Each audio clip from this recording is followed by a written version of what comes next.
আকাশবাণী কলকাতা। স্থানীয় সংবাদ পড়ছি শাশ্বতী দত্ত। আসন্ন লোকসভা নির্বাচনে রাজ্যের প্রস্তুতি এবং আইন শৃঙ্খলা পরিস্থিতি পর্যালোচনা করতে নির্বাচন কমিশনের পূর্ণাঙ্গ বেঞ্চ আজ 3 দিনের সফরে কলকাতায় আসছে।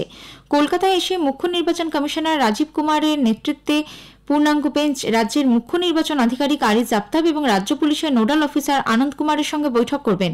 বৈঠকে ভোটার তালিকা, ইভিএম সহ বিভিন্ন বিষয় নিয়ে তাদের মধ্যে আলোচনা হওয়ার কথা। 3 দিনের সফরের দ্বিতীয় দিনে তারা জাতীয় এবং রাজ্য স্তরের স্বীকৃত রাজনৈতিক দলের প্রতিনিধিদের সঙ্গে বৈঠক করবেন।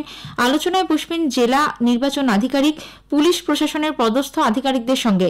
রাজ্যের মুখ্য সচিব ও রাজ্য পুলিশের মহানির্দেশকও বৈঠকে অংশ নেবেন। লোকসভা ভোটের দিনক্ষণ ঘোষণার আগে গত 1 মার্চ থেকে রাজ্যে 100 কোম্পানি কেন্দ্রীয় বাহিনী এসে পৌঁছেছে।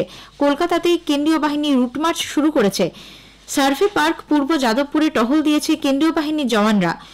উত্তর 24 পরগনার বনগাঁর ধর্মপুর গ্রাম পঞ্চায়েতের মণিগ্রামের সন্দেশখালী বাজারে আজ সকাল থেকে শুরু হয়েছে কেন্দ্রীয় বাহিনীর রুট মার্চ।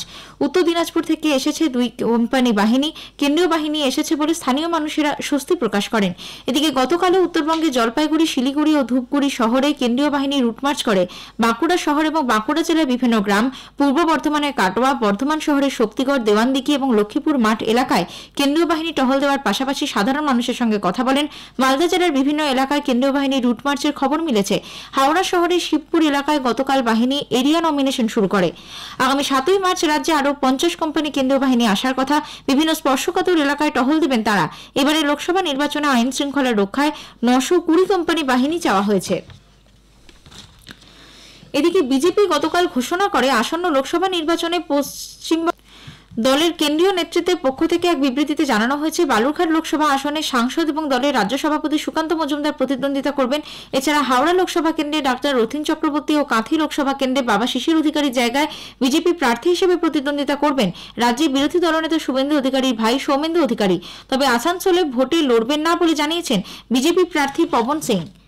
জনসাধারণকে তাদের লোকসভা কেন্দ্রের বিশদ তথ্য এবং সেই এলাকায় চালু থাকা বিভিন্ন কেন্দ্রীয় সরকারি প্রকল্প এবং উন্নয়ন সম্পর্কে অবহিত করতে আকাশবাণী কলকাতার সংবাদ বিভাগ শুরু করেছে বিশেষ অনুষ্ঠান ভারত বিকাশ ডায়েরি। প্রতিদিন রাত 8টা 50 গীতাঞ্জলি প্রচার তরঙ্গে শুনুন 10 মিনিটের এই অনুষ্ঠান। আমাদের সোশ্যাল মিডিয়াতেও অনুষ্ঠানটি সরাসরি শোনা যাচ্ছে। আজকের প্রতিবেদনে থাকছে রায়গঞ্জ ও বর্ধমান পূর্ব লোকসভা কেন্দ্র। দক্ষিণ 24 পরগনার মন্দির বাজারের খেলারামপুরে গত বুধবার বিজেপি সমর্থক সাইরাজ মোল্লা ও তার পরিবারের উপর বোমাবাজি ও গুলি চালানোর অভিযোগ ওঠে তৃণমূল কংগ্রেসের সমর্থকদের বিরুদ্ধে। ডায়মন্ড হারবার মেডিকেল কলেজে চিকিৎসাধীন ওই ব্যক্তির বাড়িতে আজ যান বিজেপি নেত্রী অগ্নিমিত্রা পাল। এরপর মন্দিরবাজার থানায় গিয়ে আইসি গৌতম সাহার সঙ্গে সাক্ষাৎ করে দ্রুত অভিযুক্তদের গ্রেপ্তারের দাবি জানান তিনি। রাজ্য সরকার ভিলেজ পুলিশ এবং সিভিক ভলান্টিয়ারদের নিয়োগের ক্ষেত্রে আসন সংরক্ষণের কোটা বৃদ্ধি করেছে। 10% থেকে বাড়িয়ে তা 15% করা হলো বলে রাজ্য স্বরাষ্ট্র দপ্তর সূত্রে খবর।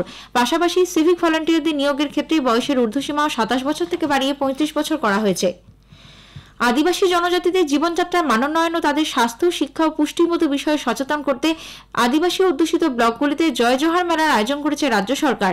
আদিবাসী উন্নয়ন দপ্তর সূত্রে জানানো হয়েছে, বাঁকুড়া, পুরুলিয়া, বীরভূম, আলিপুরদুয়ার, উত্তর ও দক্ষিণ 24 পরগনার মতো 15টি জেলার নির্বাচিত 102টি ব্লকে আজই মেলা শুরু হচ্ছে, চলবে আগামী 3 দিন।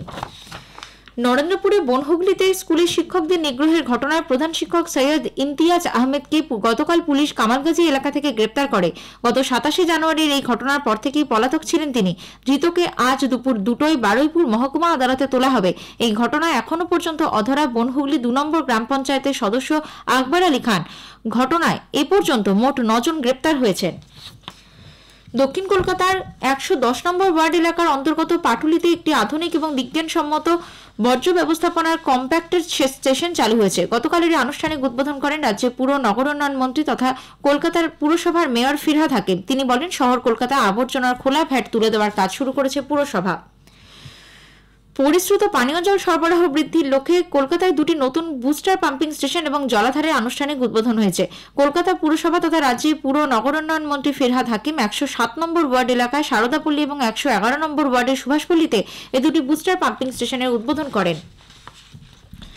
পূর্ব বর্ধমানের দেওয়ানদিঘি এলাকায় পরিত্যক্ত একটি রাইস মিলের ভিতর থেকে মানুষের মাথার খুলি ও কঙ্কাল উদ্ধারকে ঘিরে চাঞ্চল্য ছড়ায়। মিলের ভিতরে গতকাল স্থানীয়রা নরকঙ্কালটি দেখার পর পুলিশকে খবর দেয়। পুলিশ ঘটনাস্থল থেকে সেগুলি উদ্ধার করে নিয়ে যায়। জানা গেছে, দেওয়ানদিঘির ভাগড়াপাড়ায় অজয় রজক নামে এক ব্যক্তি প্রায় 10 মাস ধরে নিখোঁজ ছিলেন। মুর্শিদাবাদের বহরমপুরে বানজেটিয়া থেকে 5.5 কেজি গাঁজা সহ এক মহিলাকে গতকাল গ্রেপ্তার করেছে বহরমপুর থানার পুলিশ। ধৃত বছর 48-এর অর্চনা দেব বানজেটিয়া 2 নম্বর কলোনির বাসিন্দা বলে পুলিশ সূত্রে খবর।